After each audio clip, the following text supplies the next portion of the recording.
예, 시청자 여러분 안녕하십니까. 공정기회박탈 분노연합 이종배 대표 나왔습니다. 어제 우리가 정말 이 말도 안 되는 취업 준비생들을 착취하는 이 각종 자격시험 전형료라든지 또 대학교 입시 전형료 또 각종 이 수능을 갖다가 이렇게 통과하기 위해서 또 학생부 등을 작성하는 데 들어가는 비용 이런 것이야말로 적폐다, 생활 적폐다. 그렇죠. 이런 이야기를 한 바가 있습니다. 그런데 이제 이런 부분들을 나도 취업이나 이런 거 하고 뭐 저는 뭐 원래도 별로 관계 없었지만 한 40년, 30년 전의 이야기고 30년 전의 이야기고 이 대표도 지금 그런 쪽에 모르니까 우리가 잘 아는 이수미라는 젊은 학생을 하나 연결해서 직접 지금 취준생입니다. 이야기를 들어보도록 하겠습니다. 여보세요? 여보세요?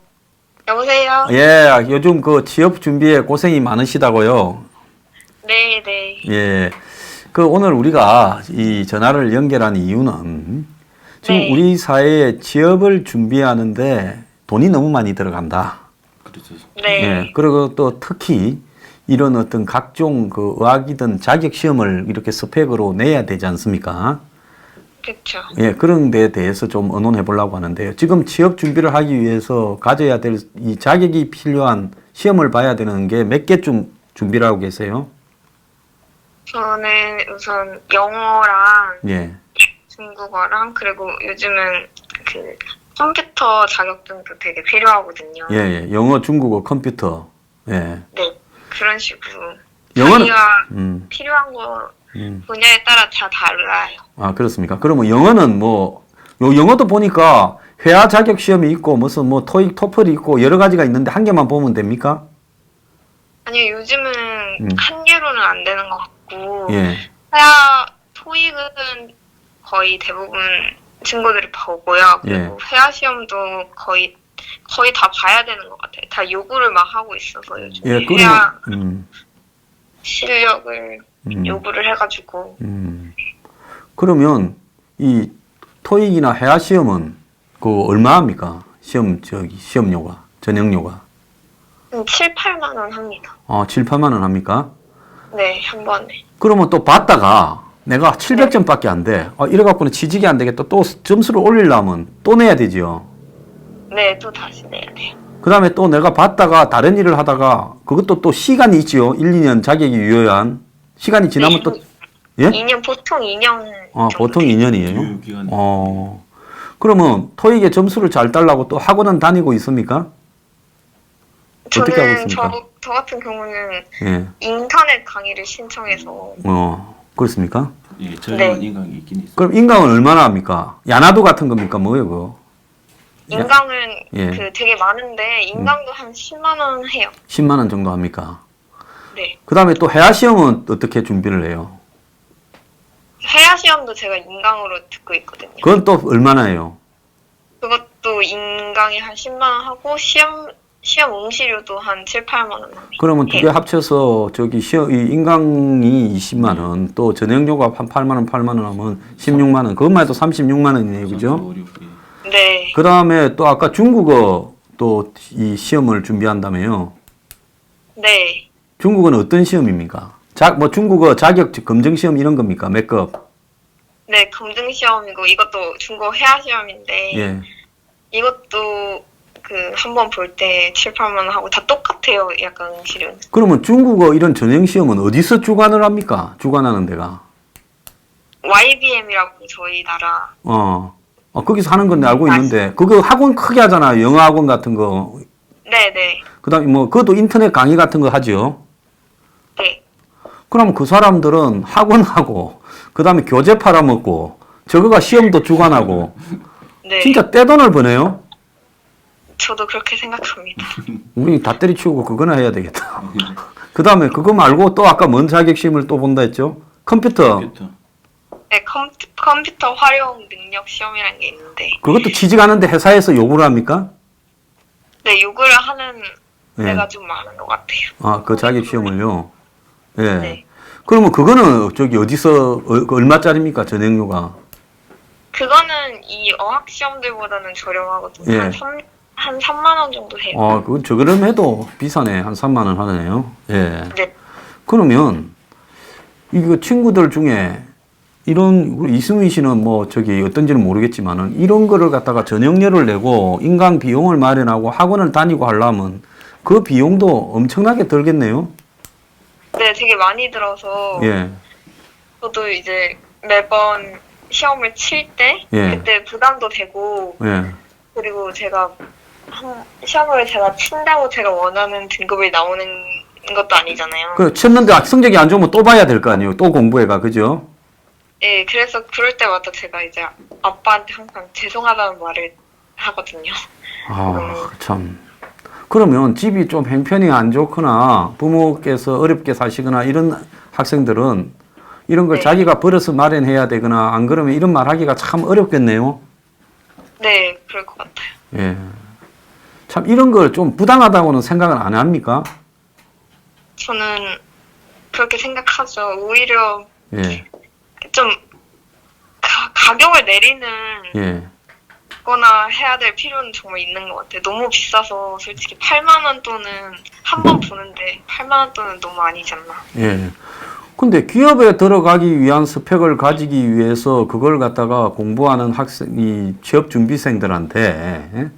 이렇게 특정한 학원이나 영어를 관장하는 기관에다가 많은 특혜를 줘가지고 그들이 네. 이렇게 많은 돈을 벌게 하는 게 이게 공정하지는 않다고 보죠. 그죠?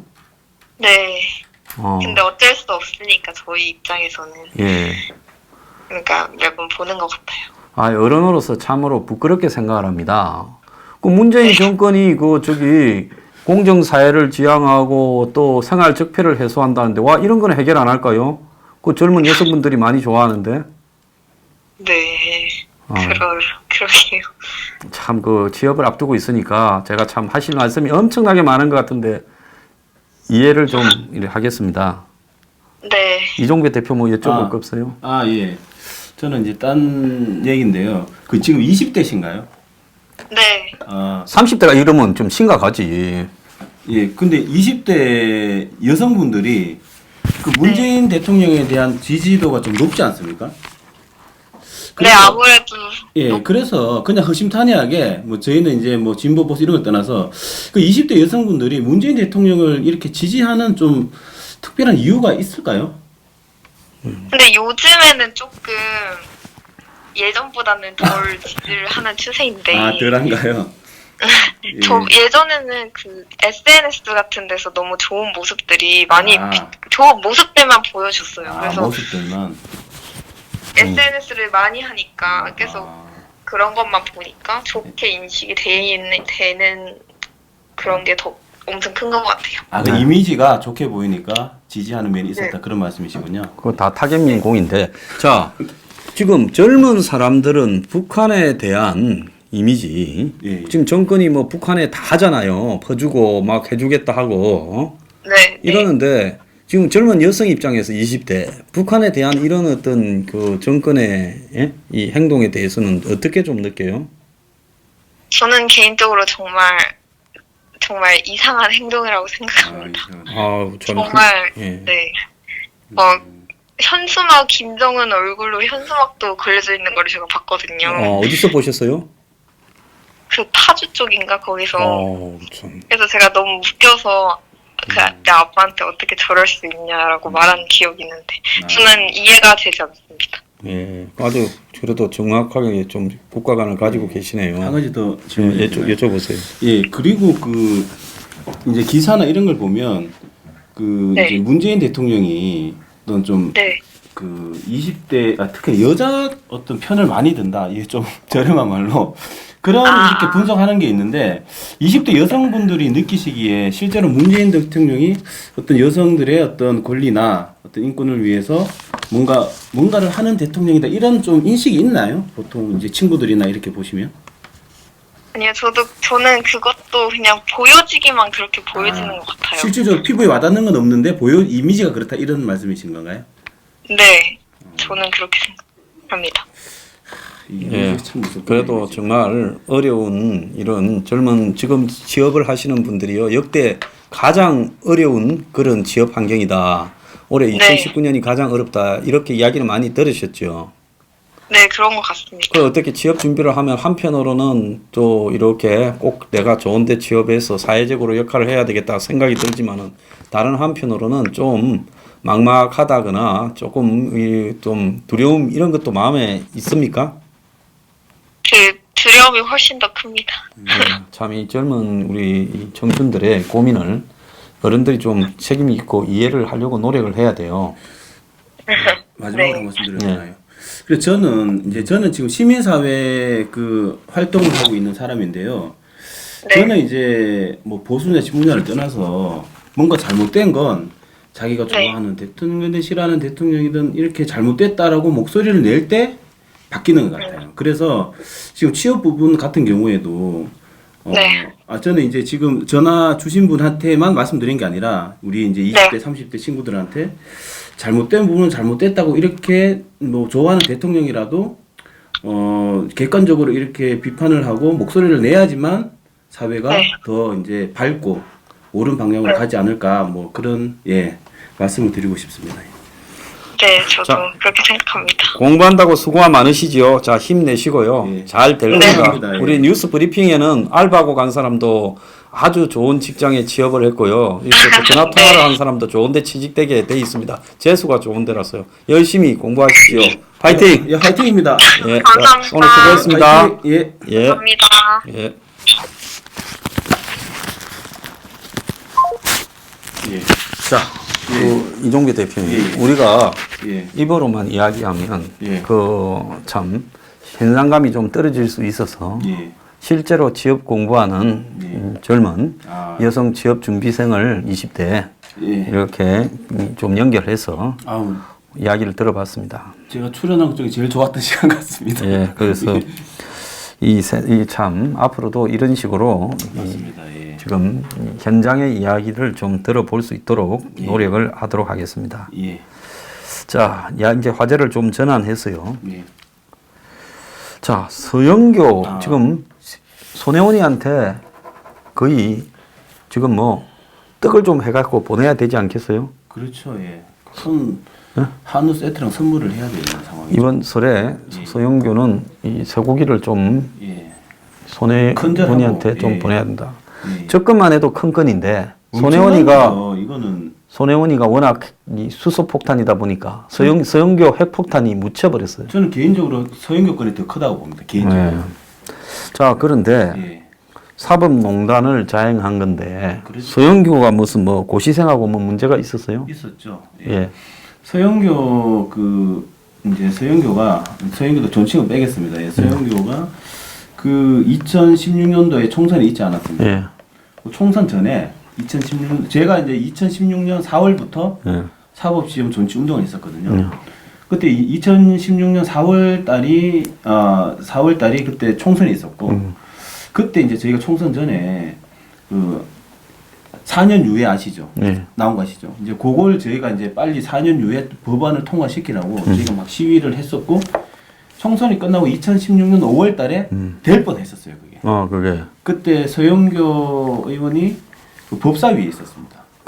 고시 부분도 결국은 법사위 소관이겠네. 그렇죠. 예. 사법시험은 법무부에서 예. 주관하기 때문에 예. 법사위 소관이었는데 그때 거의 한 90%가 됐는데 그때 사법시험을 4년 연장하는 법안을 예. 온몸으로 막던 사람이 누구냐? 서영교 의원이었습니다. 예. 그래가지고 정말 이거는 저는 고시생이라 가지고 고시생 심정은 아는데 정말 하늘이 무너지는 것 같았어요. 네. 왜냐하면 자기가 법조인은 꿈꿨는데 더 이상 기회가 없다는 그 참담함은 고시생 아니면 못 느끼죠. 네. 그래서 정말 큰 기대를 걸었었는데 그 4년 연장하는 사법시험 법안은 서영교가 막았죠. 그래가지고 고시생들이 분노가 하늘을 찔렀고 그래가지고 서영교 의원이 어디냐 하면 그 중랑구예요, 지역구가. 중랑구입니다. 중랑구라 가지고 저희가 사가정에 있는 서영교 의원 지역구에 가서 근 한 달을 하루 종일 하는 시위를 근 한 달 했어요. 그런데 여기에 그게 좀 있네. 이해관계가 그럴 만한 서영교가. 자, 서영교 의원이 딸이 로스쿨에 다니는데 예. 자기가 5개월 동안 딸을 의원실에 인턴으로 이렇게 채용을 했고 예. 인턴은 정식 보좌관은 7명은 안 들어가지만 2명까지 인턴을 채용할 수 있어요. 예. 그래서 인턴에 나온 월급을 자신의 후원금 계좌로 반납을 했다는 거예요. 그러니까 딸한테 돈을 준 것처럼 하고 그 돈은 자기 후원금에 넣어서 어차피 그것도 자기가 쓰는 거니까 예. 그냥 딸 줘서 용돈 하라 하지 또 후원금 계좌를 또 그다 드리는 건 뭐고 뭐 그 밥이니까 그런지 모르겠는데 예. 그런데 자기 딸이 로스쿨에 다니는데 그렇죠. 이러면 사고 없이 부활 법안을 막았잖아요. 예. 정치 법안을 막았다는 거예요. 예, 중앙대 로스쿨에 다니는 모양이네요. 예, 맞아요. 예, 맞습니다. 그때 딸의 그 신원을 갖다가 공개하라고 그 정보 공개 신청을 했다며요? 예. 입학 정보? 했었고 고발도 했었고 그 정치자금법 위반으로 서영교 의원 고발도 했었고 알게임이 좀 있었습니다. 그럼 어떻게 됐어요? 고발은 이제 무혐의 처분을 받았고요. 왜 무혐의예요? 그게? 그게 이제 제가 그 결과는 못 받았는데요. 제가 이제 한 게 아니라 가지고 저희 고시생 모임에서 했었는데 결과는 못 받는데 무혐의 처분을 받았었고 그리고 어떤 게 있었냐면 저희가 한창 시위를 하니까 이게 뭐 기사도 나오고 그랬었거든요. 그러니까 제보가 들어오더라고요. 예. 처음에 저희는 서영교 의원 딸이 예. 로스쿨에 다니는지를 몰랐어요. 예. 누가 이제 제보를 하더라고요. 예. 그러면서 시작돼 가지고 그 제보 저희가 이제 한 건 아닌데 그래 가지고 예. 언론사에 그게 들어가고 또 딴 데서도 제보를 해 가지고 알고 봤더니만 뭐 오빠를 회계에 앉히고 뭐 사촌 동생을 뭐 후원의 얘기였겠지. 예, 앉히고 그 온갖 요 보좌관으로 쓰고 온 가족을 예. 자기 이제 국회의원 그 측근을 다 이제 쓴 거죠. 그래가지고 그때 그 난리가 났었죠. 난리가 나가지고 서영교 의원은 탈당을 하고 예. 그 다음에 뭐 추미애 그때 그 당시 대표였죠. 네. 대표도 뭐 아유 자기도 이제 피치 못하게 썼는데 내 보내겠다 뭐 이러고 난리가 났었는데 그래서 이제 그 서영교 의원이랑 면담도 한 7-8번 했어요. 면담은 뭐라 해야 돼요?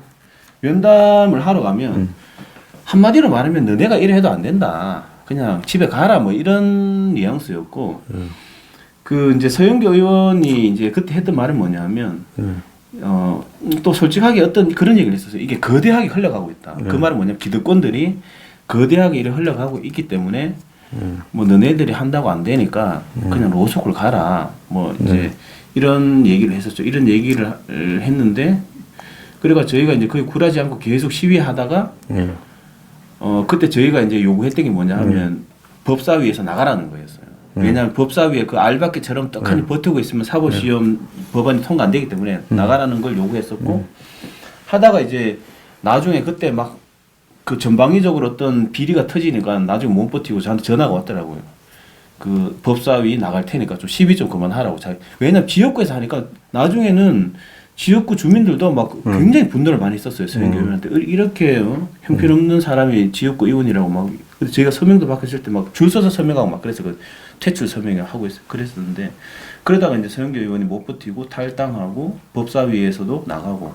자, 이분은 친동생이 또 5급 비서관으로 또 비서관 가고 뭐 했다네요. 예. 자, 이분 남편이 또 유명한 변호사잖아요. 장모라고. 예. 예? 예. 그 TV에 패널로도 나오고. 맞습니다. 그러면 자, 엄마는 국회의원, 예. 아버지는 유명한 이런 변호사, 예? 예. 그리고 딸은 로스쿨, 예. 완전 금수저네. 그렇죠. 그리고 친동생은 5급, 예. 또 딸은 인턴. 월급을 받았느냐 안 받았느냐가 중요한 게 아니라 국회의원 사무실에서 인턴을 수행했다라는 것도 로스쿨의 큰 그 일종의 경력이 되는 거 아니에요? 굉장히 경력이. 예, 요즘 변호사도 뭐 국회의원 비서하는 마당에. 아니 보십시오. 자기가 이제 그 뭐냐 로스쿨 들어갈 때 예. 어디 의원 인턴 이러면 예. 딱 그게 이제 딱 그 자기 엄마 직업이나 아버지 직업 이런 게 딱 표가 나지 않습니까? 아, 그렇지. 국회에서 인턴했다. 그렇죠. 이러면 뭐 뻔하지. 뭐 백이 있어서 인턴했다. 그러면 합격인 거죠. 예. 로스쿨이 이런 제도입니다. 예. 그래서 이제 자, 근데 이 사람은 예. 아예 로스쿨을 그때 문제가 됐을 때가 예. 3년 전의 일이라니까 로스쿨 들어가기 전에 국회에서 인턴을 했네. 그렇죠. 예. 얘는. 그렇죠. 그걸 경력 서영교 딸은. 예. 그래서 서의원 비서로 재직한 인턴 경력이 예. 이 딸 장모 씨의 로스쿨 입학에 혁혁한 기여를 했을 수가 있네. 그렇죠. 지금도 저는 비슷하다 보는데 과거에는 이런 자기소개서에 할아버지가 대법관실 이런 걸 쓰면 그냥 합격이라는 거예요. 그래서 제가 이제 최근에 찾아보니까 이제 판검사 법조인 자식들이 법조인이 되는 경우가 있지 않습니까? 네. 이 비율이 40대보다 로스쿨이 한 3배가 높다는 거예요. 그게 뭘 시사하느냐? 뭐 자기소개서나 아니면 자기들끼리 다 네트워킹이 돼 있지 않습니까?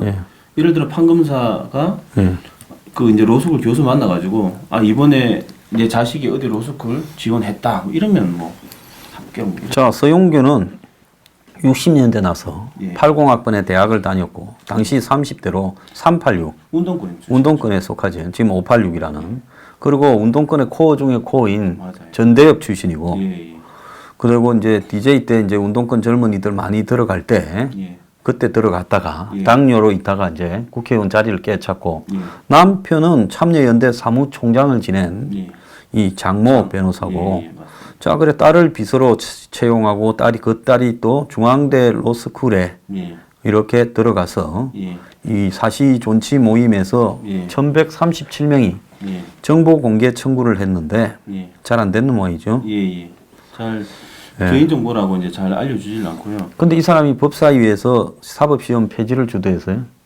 사실상 주도했어요. 근데 자기가 이 왜 법사위를 갔지? 보통 이런 정치 법대 나왔습니다. 법대 나왔어요? 법대. 남편이 나 변호사로서 간 줄 알았네. 이분도 법대에 나왔고 사법시험을 이제 공부를 하다가 접었을 거예요. 접고 뭐 자기 남편 뒷바라지 해가지고 뭐 자기 남편이 뭐 이제 사시 붙어가지고 그렇게 됐다는데 그러니까 저는 이제 굉장히 화나는 부분이 뭐냐면요. 자기들은 이렇게 다 누리잖아. 이제 자식도 로스쿨 보내고 이제 이 서영교 자식은 또 좋은 자리 갈 겁니다. 이제. 자 그런데 또 보좌관한테 이 매월 100만 원씩 사급 보좌관한테 정모한테 500만 원의 후원금을 또 받았다네. 보좌관 월급에서. 맞습니다. 그때 전방위로 이게 한 번에 다 터진 겁니다. 그런 게 있었고 또 국회에 논문 표절도 있었고 법사위에 판검사들하고 회식을 하는데 남편이 와가지고 또 그 회식에 변호사 동석을 했었죠. 동석을 해. 참말로. 그리고 오빠는 또 후원의 책임자라네. 제가 말씀드리지. 회계 책임자. 그래서 회계 책임자도 인건비 명목으로 2014년부터 14년까지 2,760만 원을 지급받았다는 거예요. 화려하다, 화려해. 자기들끼리 다 해먹었다는 거고, 이 심각한 문제가 뭐냐면요. 이래가지고 탈당을 했거든요. 또 복당을 했어요. 또 슬그머니. 이제 이게 이슈가 깔한자니까. 그럼 복당해서 다시 국회는 한 번 더 되지 않았어요? 아니요. 그러니까 그게 이제 6월 한 중순쯤이니까.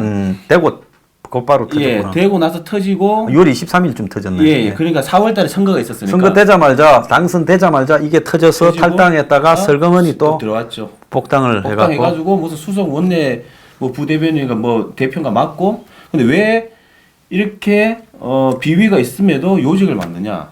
아시겠지만 뭐 전대협 출신이고 뭐 참여. 그런데 중요한 거는 이 사람이 법원에 청탁을 한 부분에 법원이 왜 그렇게 잽싸게 움직이는가 하는 게 이 사람 남편이나 이 사람의 그 법조계와의 인연을 보면 이제 딸도 이제 변호사가 되네. 저렇게가 이렇게 다 연결이 된다니까요. 참여연대 사무총장이니 아버지가 참여연대 사무총장 변호사에 엄마는 운동권 찬탈 아버지도 운동권이에요. 저거. 그렇죠. 근데 이래도 되는 겁니까? 이제 운동권이 기득권이네. 그렇죠. 운동권 기득권 권자가 하나 같네.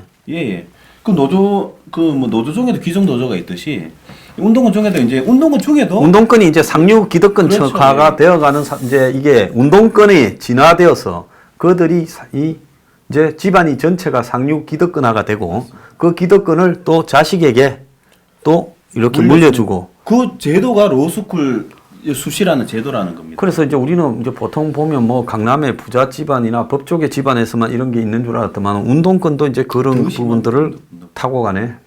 참 백도 없고 돈도 없고 뭐 우리 같은 사람들은 그냥 이렇게 살다 가야지. 심각합니다. 심각하고 저는 이제 이런데 저 개인적으로 봐도 이런데 저는 너무 그 박탈감, 허탈감. 보십시오. 저는 법조인의 꿈이었습니다. 지금도 법조인을 꿈꾸고 있는데 지금 제도가 이러니까 제가 기회가 없는 상황 아닙니까? 저 같은 사람이 얼마나 많겠습니까? 학생이 됐든 청년이 됐든 그 이 사회가 어떻게 되겠습니까 지금? 이런 사회가 있으면 안 되죠. 예. 그런데 이게 저는 이게 어떠한 가치보다 이게 중요하다고 생각을 하거든요. 여러 가지 뭐 안보도 중요하고 경제도 중요하고 외교도 중요하고 국방도 중요하지만 그것만큼이나 우리 청년에게 기회를 준다는 부분. 공정한 사회. 이것도 꼭 저희가 만들어야 될 사회인데 뭐 아쉽죠. 관심이 좀 적은 부분에 대해서. 그래서 소장님이 이런 걸 이제 안 보신다고 이렇게 일침을 하신 게 좀 이해는 됩니다. 예, 참. 자, 김태우 수사관이 기자회견까지 했어요. 예. 한국에서 아마 제일 잘 싸우는 사람이다. 예. 자, 근데 쉽게 이렇게 구속을 시키지 못하는 것 같은데 왜 그렇다고 봐요? 제가 볼 때는 서로 그 눈치 싸움 하는 것 같습니다. 물고 물은 게 많아서. 그렇죠. 예. 서로 이제 어디까지 깔지. 네. 빨리 이제 너는 뭐 어떻게 봐줄 건지 말 건지 뭐 그런 부분이 있는 것 같고, 그리고 제가 봤을 때는 또 김태우 이제 수사관은 저는 이제 진정성도 인정을 하고 굉장히 저는 용기 있다고 생각합니다. 용기 있죠. 이 서슬푸른 시국에서 이렇게 사실관계를 국민들에게 알리고 폭로를 하고 이 부분에 저는 이런 분들을 굉장히 존중을 하거든요. 그런데 그러면 왜 다 안 깠냐? 이것도 타이밍이 있고 시기가 있는 것 같아요. 왜냐면 불발탄이 되면 안 되지 않습니까? 네, 그래요. 조금씩 가야 돼. 잘하고 있어요. 왜냐하면 한꺼번에 까면 절대 안 되고 언론사나 그렇죠, 예. 뭐 한국당이나 한꺼번에 다 줬다가는 그렇죠. 본인만 당해. 드루킹 보면 알잖아요. 그렇죠. 예. 자, 그래서 또 드루킹하고는 차원이 다른 문제도 있으니까요. 이건 이제 공익적인. 예. 자, 아까 뭐 정보 공개 신청했댔죠. 그 정모행정관. 예? 예. 정모행정관. 정모행정관. 정모행정관 신상에 대해서 정보 예. 공개를 해라. 왜냐하면 국민들이 이건 알 권리. 왜냐하면 공익적으로 굉장히 중차대한 사건이지 않습니까? 그럼 국민들이 알아야죠. 그 사람이 누군지를 알고 왜 알아야지만 뭐 책임을 묻든지 아니면 앞으로 재발 방지를 하든지 뭔가 대책이 나와요. 알아야 또 그걸 그 사람이 사실을 이야기하는가 거짓말을 이야기하는가를 그렇죠. 확인이 가능하지. 신상 이름을 포함한 신상 정보를 공개해라 이렇게 이제. 그걸 하면 보통 언제까지 답을 해주게 돼 있어요. 그게도 왜냐하면 이제 절차가 있지 않습니까? 뭐 알아보고 뭐또 법령도 보고 이걸 공개해야 될지 말아야 될지 검증해야 되기 때문에 이제 시간은 보통 이제 좀 불규칙적인데 보통 한 일주일 전에는 다 그게 뭐 이제 알려주더라고요. 그 일주일 전에는. 예. 그러니까 예 그렇죠. 그래서 이번 주 내려놓을 것 같습니다. 아, 이번 주 내려놓을 것 같아요. 예. 그럼 공개를 해줍니까 안 해줍니까? 아 이것도 혹시 보고 있으면 제 말에 또 영향을 받을 수 있기 때문에 안 보여주면 만약에 안 보여주면 뭐 소송해야죠. 왜냐하면 공익적인 부분에 있어서 이거는 국민들이 알 권리 아닙니까? 이거는 정무행정관이 이 국기문란을 일으킨 정무행정관이 누군지를 알아야죠 국민들이. 고발을 하고 싶은데 이름을 몰라서 고발을 못한다. 그것도 말이 되지 않습니까? 아니 고발을 하는 것도 괜찮겠습니다. 아니 제3자인데 수사를 하면 불려야 될 거 아닙니까? 네, 제3자인데 우리는 누군지를 몰라서 국민 누구든 국가에 손실을 끼치거나 그렇죠. 국가의 위해인 안보에 위해가 되는 행동을 한 사람은 고발을 할 수 있잖아요. 그런데 고발장을 쓸래도 고발장에 보면 고발인 피고발인을 써야 되잖아. 그런데 피고발인이 지금 누구인지를 알 수가 없잖아. 예, 그렇죠. 신문에 며칠자에 등장한 정모 전 행정관 뭐 이렇게 씁니까? 참. 그러니까요. 그래서 이걸 저는 반드시 공개를 해야 됩니다. 공개를 해야 되고 저는 또 석연찮은 부분이 그 분실한 부분도 있고 그 경력이 일천한 이 사람이 어떻게 그 청와대 행정관까지 갔냐라는 또 그 변호사 자격증이 과연 청와대 말대로 변호사를 인정해줘서 5급을 줬다는데 로스쿨 졸업해서 변호사 시험만 됐다고 변호사 자격을 인정해 줄 수 있는 사람이냐? 아니면 그게 아니라 백이 좋아서 그냥 해줬다는 거냐? 백이 좋았다면 그 백이 누군지를 또 국민들이 알아야 되는 거죠. 알아야 되지. 왜냐하면 국기문란이랑 다 연결되어 있는 부분인데 이걸 국민들이 알아야 될 부분이죠. 손모 행정관은 알기 바랍니다. 나중에 다 캐고 나면 뭐. 자, 근데 김태우 수사관은 공익제보자가 이런 사람이 공익제보자가 아니면 누가 공익제보자입니까? 이런 분이 진정한 공익제보자죠. 근데 국민권익위가 지금 김태우에 대해서 인정을 안 하고 있지 않습니까? 아직 안 그래요? 거기도 고발을 해야 될 것 같고요. 근데 왜냐하면 이 어떤 사찰, 민간인 사찰 뭐 이런 부분에 있어서는 인간의 인권을 짓밟고 자유를 짓밟는 거 아니에요? 굉장히 중차대한 문제입니다. 이거는. 근데 이러한 잘못된 그런 인권 유린의 사례를 폭로를 했다. 뭐 이게 공익 제보자가 아니면 누가 공익 제보자입니까? 자, 그래서 그 비리를 저질렀다는 사람은 임종석, 조국, 박영철이라고 신고했는데 뭉갰거든요. 그런데 오늘 이제 돈 문제가 나왔잖아요. 구체적인 비리. 그래서 적어도 이 당시 반부패 비서관실 산하에 그 이 특감 반장인 이인걸이 그리고 이제 데스크를 맡았던 검찰 파견 수사관 5급 김태곤이 둘이는 이 1,500~600만 원에 돈을 받았을 가능성이 있다. 출장비를 이거 외근 출장비를 허위로 작성해서. 그 내근직인데 외근을 받았다. 네, 그러니까 그 부분을 갖다가 했다면 이건 횡령이잖아요. 그렇죠. 그러면 국민권익위원회가 이 횡령 사실을 폭로한 사람을 허위 공문서 작성과 동행사 두 가지 죄에다가 국고 손실, 횡령 등이 포함되잖아요. 그러면 이런 부분을 공익신고자 인정을 안 한다면 어떤 사람이 공익신고자 인정이 됩니까? 지금 정부에서는 뭐 그 전 정부 뭐 꼬투리 잡아서 말하면 그게 공익 제보자 뭐 그러니까 그 우리 편이면 공익 제보자 아니면 나쁜 사람 뭐 이런 자기들만의 논리가 또 있지 않겠습니까? 그리고 저는 이게 문제가 뭐냐면 저는 이게 특검 가야 될 상황이라고 보거든요. 검찰이 이게 제대로 이런 횡령 사건이 있어도 제대로 수사하겠냐는 거죠, 검찰이. 자, 국민권익위원장은 이 52년생인 박은정이라는 사람입니다.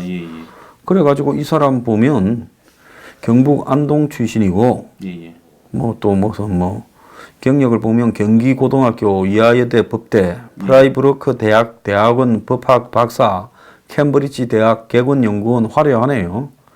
그러면서 뭐 각종 정부 산하기관의 위원, 유네스코 이사, 뭐 아시아 여성법학연구소 소장, 국민권익위원장을 재작년 6월 달부터 하고 있는데, 자, 이런 사람은 이 뭡니까? 적어도 정권에 떠나서 딴 거는 다 정치화 되더라도 국민권익위원회는 정치화되면 안 되는 거 아니에요? 안 되죠. 뭐 권익위원회 그다음에 뭐 사법부 그리고 교육 이런 부분은 절대적으로 정치가 관여하면 안 되고 그 추구하는 가치 그런 걸 이제 사회 발전을 위해서 이제 일을 해야 되는데 지금 이게 제가 봤을 때 김태우 수사관을 공익 제보를 안 하고 있다. 굉장히 그 정권에 아부하고 있는 거죠. 제가 봤을 때는. 지금 그렇죠. 정권에 아부하고 있고 역사적인 심판을 받아야 됩니다. 그렇지 않습니까 지금? 그 김태우 수사관 같은 분을 지금 공익 제보자 안 해가지고 굉장히 지금 그 심리적으로 위축하게 만들어서 폭로할 예를 들어서 더 많은 부분이 있음에도 이 영향을 받을 수가 있거든요. 그런데 이 사람이 경력 중에 학교 경력을 싹 빼놔서 그래서 내가 독일까지 가서 이하여고 경기고등학교 이하여대까지 나아가 독일의 프라이브르크 대학에 가서 법학 박사도 땄는데 교수를 안 할 리가 있겠나 생각했는데 딴 자료에 보니까 이하여대에서 교수를 하다가 그 다음에 서울대 로스쿨 교수요. 또 로스쿨 교수입니다. 그러니까 딱 이거 그럼 서울대 로스쿨을 가시면 조국이 2004년부터 서울대 로스쿨 교수를 했다. 그러니까 조국이 들어올 때 이 사람이 교수로서 한 표 던진 사람이야. 내 볼 때는. 다 연결되어 있네요. 그래가지고 2018년 2월 28일 날 퇴직을 해서 그러면 서울대 법학전문대학원 교수면 얼마나 영광스러운 자리요. 그렇죠. 간판에 앞에다 올려놔야 될 건데 조국하고 관계 때문에 또 살짝 빼난 것 같아. 자기 교수행 경력을. 그래서 이상하다. 왜 이렇게 학벌 좋은 사람이 밖으로 뱅뱅 돌았을까 생각을 했는데 그렇죠, 서울대 로스쿨 교수라는 거예요. 그래가지고 온 경력에 보면 무슨 인권이니 윤리니 다 맡아가 왔는데 이런 사람이 김태우한테 일하면 됩니까? 안 되죠. 이율배반적이죠. 가식적이고 위선적이죠. 자, 김영란 전 여성권익위원장에 이어서 두 번째 여성권익위원장인데 적어도 이런 일에 정권의 다른 부분은 다 국가적으로 줄을 서고 아부하고 눈치 본다 하더라도 마지막까지 남은 보루는 국민권익위원회인데 권익위원회가 정치적인 판단을 하면서 오늘 돈 빼먹은 것까지 폭로한 김태우를 반부패 비서관 밑에서 저질러진 조국 밑에서 저질러진 횡령 사건에 대해서 신고한 사람을 지금 폭로한 사람을 이렇게 공익 제보자로 인정 안 해주면 되겠어요? 안 되죠.